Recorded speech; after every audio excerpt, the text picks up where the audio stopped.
In 1985, you worked on the first MTV Music Awards. How did that come about for you? I can't remember who called me to do it, but I was anxious to do it because, for one thing, it was going to be broadcast from Radio City Music Hall. And I was interested in the whole subject. It turned out that that's the first show Madonna was ever on. It's quite an occasion. I'll never forget it.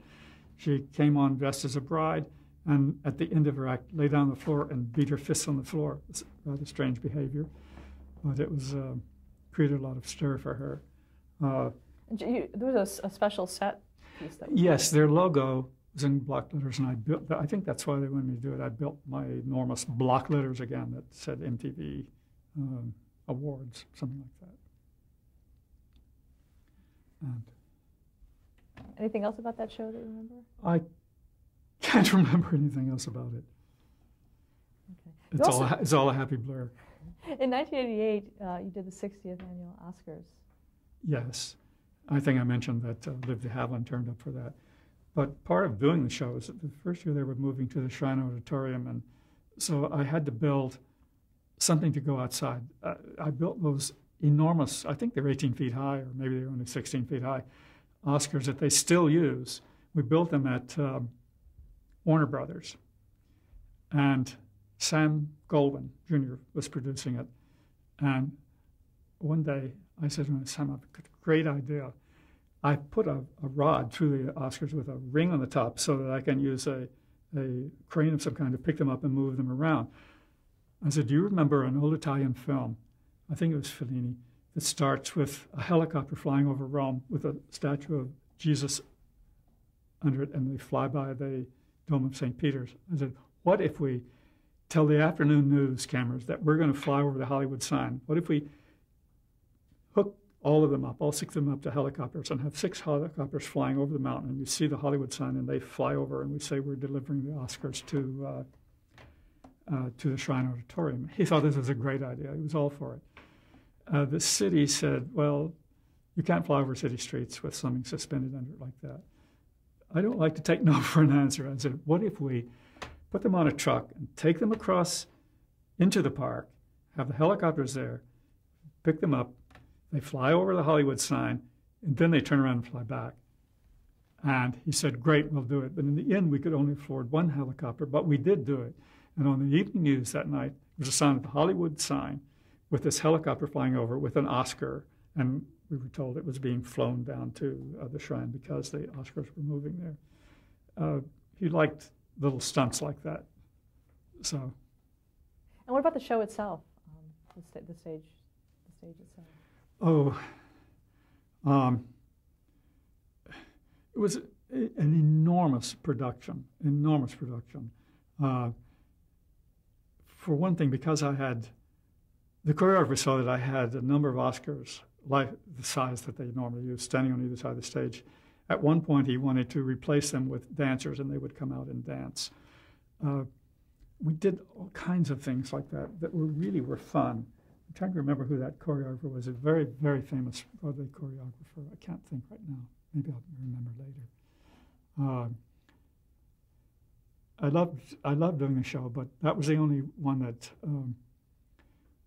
Mr. Goldwyn ever produced, so I didn't do any others after that. During the course of this interview, we skipped over a lot of your credits. Yes. Are there any that you'd like to mention here? Pardon? Are there any that you'd like to mention here? Well, one of the last things I did was for Disney when their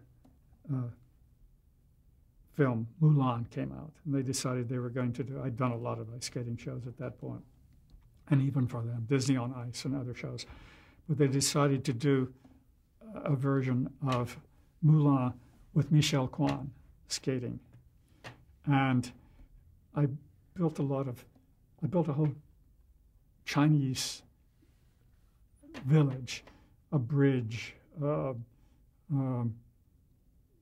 kinds of things.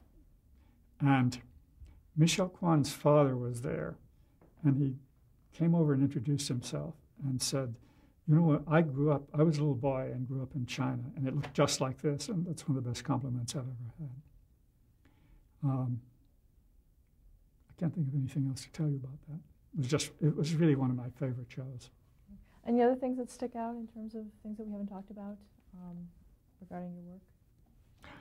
Oh, there's so much, but at the moment I can't think of what it might be. And you ended up designing for the Met, is that correct? Well, going in a sense, yes. Cecil Beaton, as I said before earlier, I did several shows for him on Broadway. Samuel Barber wrote an opera called Vanessa, and Cecil designed it. So he sent me over his usual loose sketches of his set, but I'd worked with him before and knew how he thought a little bit. And so I drafted it all up, sent the plans back to him. I don't know if he ever looked at it or not. He just said, okay, build it. I got it built with him still in England. He came over to do the final fittings on the costumes. I was with him on that. And he came to the Met for the last dress rehearsal. And he had seen all the sets but one, and we were about to, I think Giancarlo Menotti directed it and Samuel Barber wrote it, and he'd seen all of the sets and approved everything except there was a greenhouse in one of the sets, what you call it, winter garden, and he didn't like the color of the flowers. I think I had white lilies there, and he said, put some yellow flowers up there. Fine. And we were about to go into another set, which he had never seen. And he said, I've got to go have lunch with Dinah Vreeland. He was always having lunch with Dinah Vreeland. I said, but Cecil, you haven't seen this set. And it's going to be seen tonight, and you haven't seen it. And he said, I'm sure it's fine, and left to have lunch with Dinah Vreeland. It's fun working with English designers. I think I told you about the first one I worked with was Oliver Messel, of course, and his nephew was Tony Armstrong Jones, married to Princess Margaret, and living in Pelham Place, where Cecil had a home also, and I visited him there many times, and also Cecil had a home out in the country near Stonehenge. That's how I got to see Stonehenge. But I was having lunch with Oliver one day, and a lot of strange men in black were suddenly in the garden, and the butler went back and then came back, and they were like our Secret Service men, and he said, my nephew and Princess Margaret are arriving unexpectedly. You can stay and meet them, but then you'll have to leave. And I did. I got to meet them. They were two of the shortest people I've ever seen in my life, but it was quite fun meeting that bit of royalty. You've also written some pieces yourself. Yes, I may have mentioned that I did a version of A Christmas Carol, which we did at the music hall. I had told, on the last day I ever saw him, I told Bob Yanni about it, that I wanted to write it, and he said, write it, and I did write it, and then I gave it to the person who became the producer, succeeding him, and they put it into the show, and it was in the show for many, many years. Doing A Christmas Carol in 10 minutes is a neat trick. That was fun to do. And then I wrote a musical, a book for a musical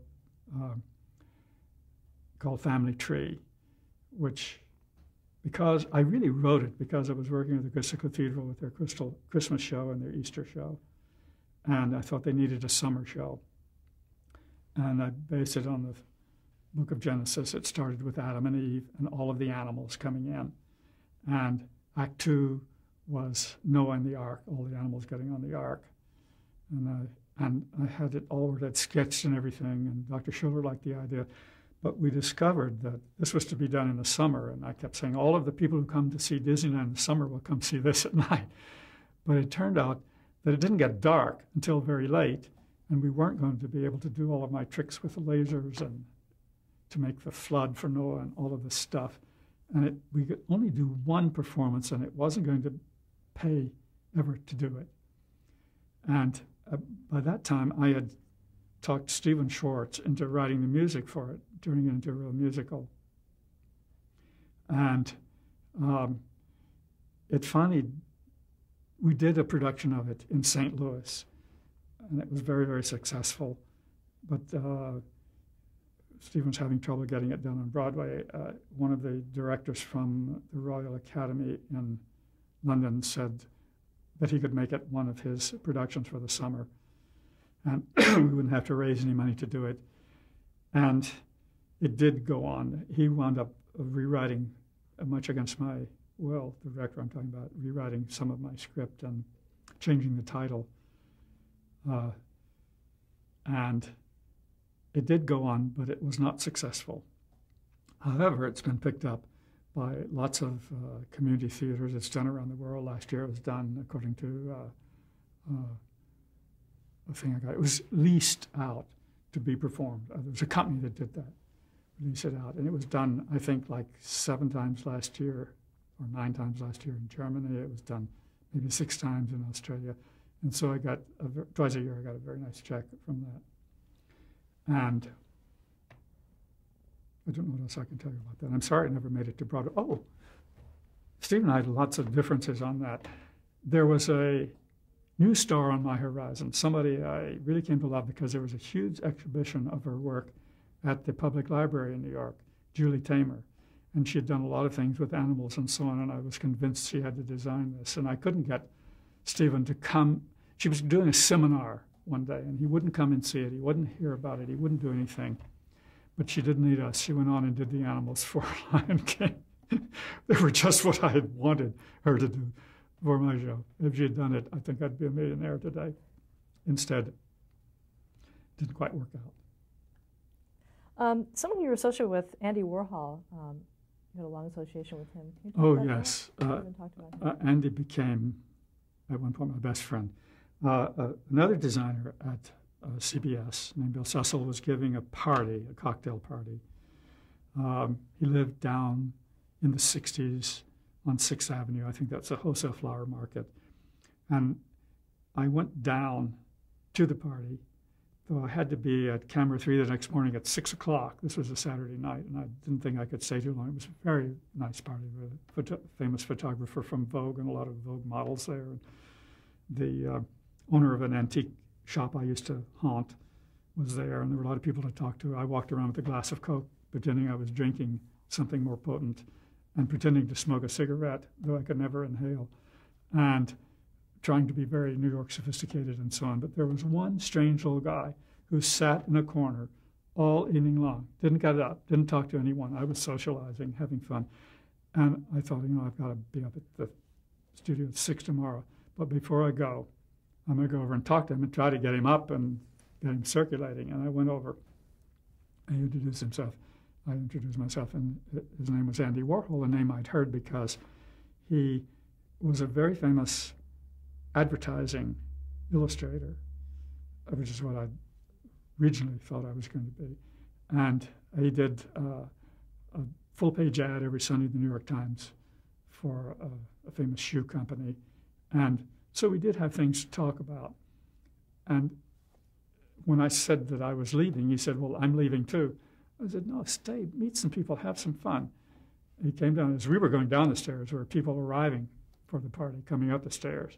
When we got down on the street, it was raining slightly, but I knew a taxi would come along soon and bring some more guests.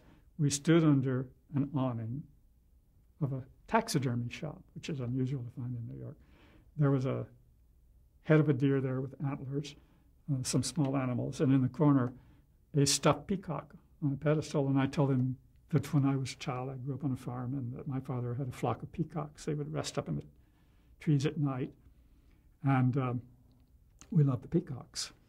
Anyway, a cab came. He lived on Lexington Avenue, about 34th Street, I think. I was farther down near Union Square. And I said, I'll drop you. And he said, no, I'll drop you. So he took me down to my apartment building and dropped me. And as the cab drove away, I realized I didn't have his phone number. Anyway, I went to the show the next day, took care of that, went to work on Monday. When I came home Monday night, the elevator man had my mail and he said, here's your mail, and a package came for you. At least I can call it, I don't know what it is. It wasn't exactly a package, but I left it in front of your door upstairs, and it was the peacock. And Andy and I became best friends for many, many years. Even if we were having dinner that night, we would talk to each other on the phone 4 or 5 times during the day. He was always calling up. We would go over to Serendipity and have lunch sometimes with the boys there. In the end, because I would go to Europe every summer, I went 10 summers in a row. I spent a week in Greece.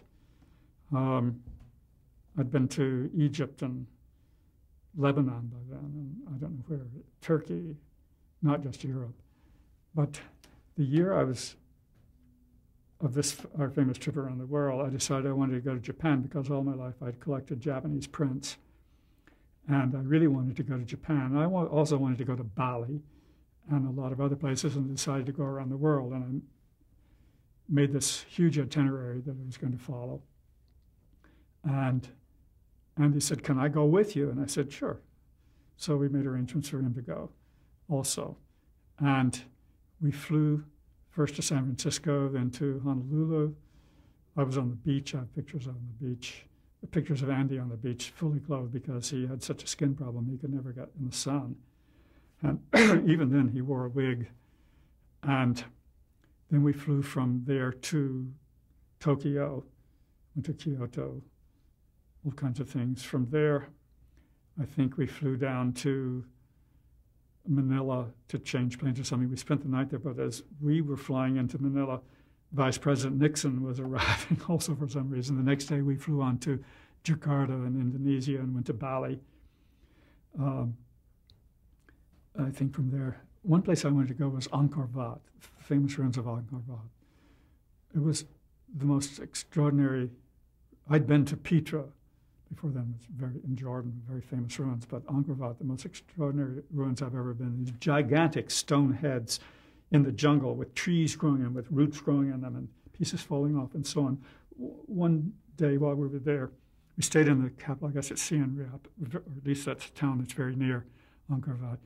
And I went back years later, and there's a great hotel there now. But we hired a guy to take us into the jungle to some of the more remote ruins, and we were in a Jeep.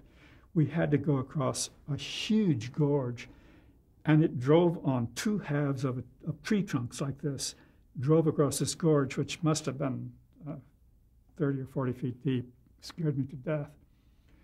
Coming back, I decided to get out and walk across, but I wasn't very happy walking either. When we got to where we were going, we were suddenly surrounded by a lot of nearly naked men in loincloths with bows and arrows. And I asked the guy, "What is this?" And they said, "Well, in case we see a crowbar, they want to kill it." Well, I wanted them to kill it too. Anyway, we had a great time there, and then we went on to Bangkok. And that's the first time that I'd seen something that's very typical of Thai furniture, which is like cabinets that were covered first with gold leaf and then painted over with black lines. And later when we were back here, that was inspiration for Andy doing all of his famous gold pictures. He called me up one day at CBS and said, where do you get gold leaf? And I said, "At an art store, Andy." I said, "But don't buy real gold leaf. Buy the fake gold leaf. It looks the same and it's a lot cheaper." I said, "But don't mess around with it until I show you." I said, "I have some left over here from a job and I'll show you how to put it down. It's very difficult to make it lie flat on paper without it just crumbling." So that was the inspiration for all of his gold things that were done after that trip.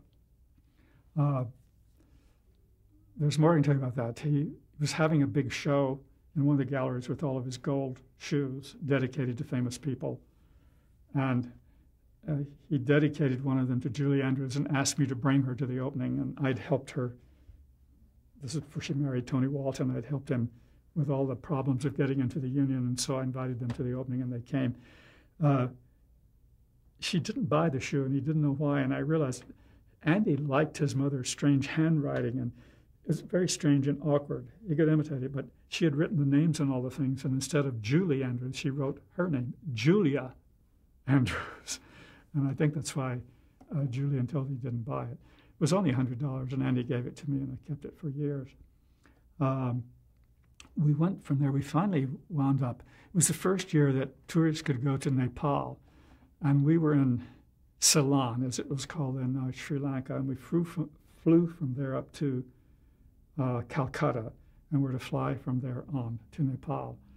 And instead, I got deathly ill. It turned out I had amoebic dysentery. And I said, I just can't go on with this. I want to get to Italy as fast as I can, because I always stayed with my friend, the Contessa, there. And you can drink water out of the tap there. And I was really very ill, running a high fever and everything. Somehow we got me onto the plane, and we flew to Delhi, but didn't go to the Taj Mahal. I went back the next year and went to the Taj Mahal and also then to Kashmir. But we flew from, no, Bombay. We flew to Bombay. We flew from Bombay.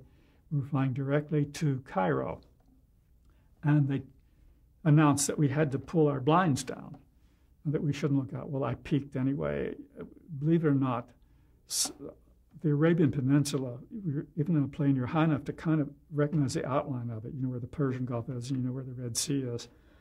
And when we landed in Cairo, there were soldiers, platoons of soldiers with machine guns marching up and down. There were tanks all over the airport with guns pointed everywhere.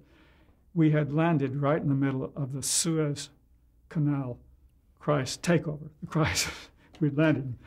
And all the people who thought we were flying on to Rome, come what may, but all the people who thought they were going to spend the afternoon at the pyramids were put back on the plane, and we were all flown to Rome. And when we got off the plane there, it was a big extra out, the Suez crisis. I finally got better in Rome, and we finished our trip and got home. It took me a whole year before they decided that I had really gotten completely cured from that amoebic dysentery. Did you and Andy ever work together on any projects? Not really, but every Sunday we would have what we call sketch class, and he would come down to my apartment on 15th Street and usually bring flowers, and we would sketch, and sometimes another artist friend would come along and sketch, or sometimes friends would come along and pose, and we would do drawings of our friends. And we just did a lot of things together. And he was beginning to do rather strange work then. He bought a house on Lexington Avenue and wanted me to move in there. Kept telling me I would save rent. He was living with his mother there, but I didn't want to do that. I did move to a different apartment, though. In fact, when I did that, he realized that I was never going to come live with him, but that was never in the books. And it wasn't going to work out that way, and we stopped seeing each other quite so much. But I did go to the firehouse that he rented when he was doing the Marilyn Monroe silk screens. And there was a fire pole there, and I slid down the fire pole. That was fun to do.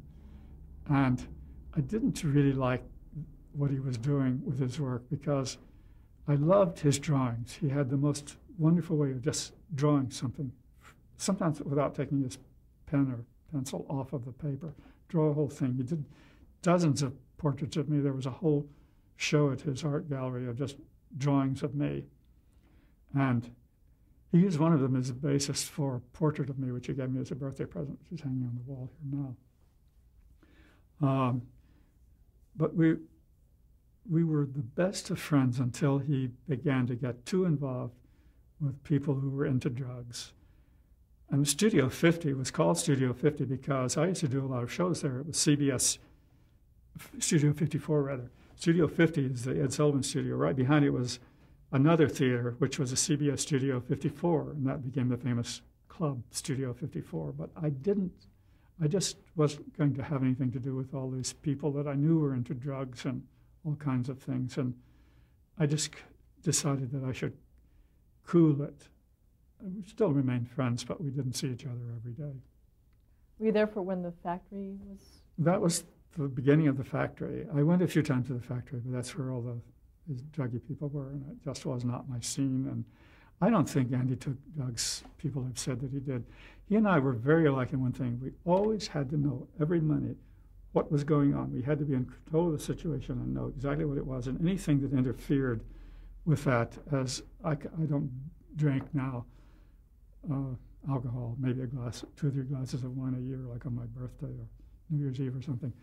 But Andy always, like me, had to know what was going on around him. I don't really think Andy took drugs, though many people say he did. I don't really know. It's possible later. And there was a book that came out that's co-written by you, in a sense. Oh, I had a cat, and he had a dozen cats in his house. And he was making a whole book of cats. And I wrote a little story called 25 Cats Named Sam and One Blue Pussy, because he had already started coloring them. They hadn't been bound yet. So he decided that was the title of the book, 25 Cats Named Sam and One Blue Pussy. Whatever happened to my story, I don't know. Mrs. Warhol was supposed to write it in her handwriting, and that was going to be printed. Actually, it didn't turn out there weren't that many cats, because to add the extra pages would cost him more money than he wanted to spend. And this was something that he printed up and hand-colored, or had friends help hand-color, to give out to heads of advertising agencies and so on. It was like a promotion piece. Last year, somebody just sent me a notice that last January, I think, one of the books was sold for something like $35,000, but I have the original. So last year also, a drawing of me was sold. And I didn't know about it. Recently, someone sent me a picture of it. And this is one of the drawings he made of me, which was the basis of the drawing he did for me that's up on the wall with color and everything on it, which says HB Mr. Lisanby, Andy W. HB means happy birthday. He did that drawing for me as a birthday present. And I saw him a few times when he was at the factory and so on, but I told him one day somebody's going to shoot you, Andy, and they did. This crazy lady shot him. In fact, when I was in the hospital with my hernia operation, he was in another hospital having been shot, from which he more or less recovered. He said to me, I didn't like the Marilyn Monroe's. I went to the opening of that show, and they didn't sell, but a week later he called up very proud that Philip Johnson from the Museum of Modern Art had bought the gold Marilyn for the museum. And he said, I want to give you one of them. And I said, Andy, you know my apartment, it's so small, there's no room for something like that. And he said, this is an exact quote, in fact, it's in a lot of books. He said, wrap it up in brown paper, put it in the back of a closet, one day it'll be worth $1 million. Well, he was slightly wrong about that. The last one I heard that was sold went for $4 million. So, but I wasn't sorry that I didn't take it, because I really didn't particularly like them. And I don't care. Well, that brings us up to what you're doing today. Well, I'm kind of officially retired. If something came along I really wanted to do, I would do it. There are two directors, if they asked me to do something, but they're retired, but they asked me to do something because they were such wonderful directors and made my scenery look so good. And so if they said, if Steve Bender called up and said, I'm doing a show, I would do it tomorrow. If Hemian said, I'm doing a show, I would do it tomorrow. But as a matter of fact, I got a call this week about something for Universal. At least I'm going to have a meeting with them and talk to them about it. I don't know. It sounded interesting. We'll see. But I don't mind being retired. But as I said, if something really interesting came along, and now it looks like it really might, more sooner than I thought, I would do it, yes. Stop here to change the tape.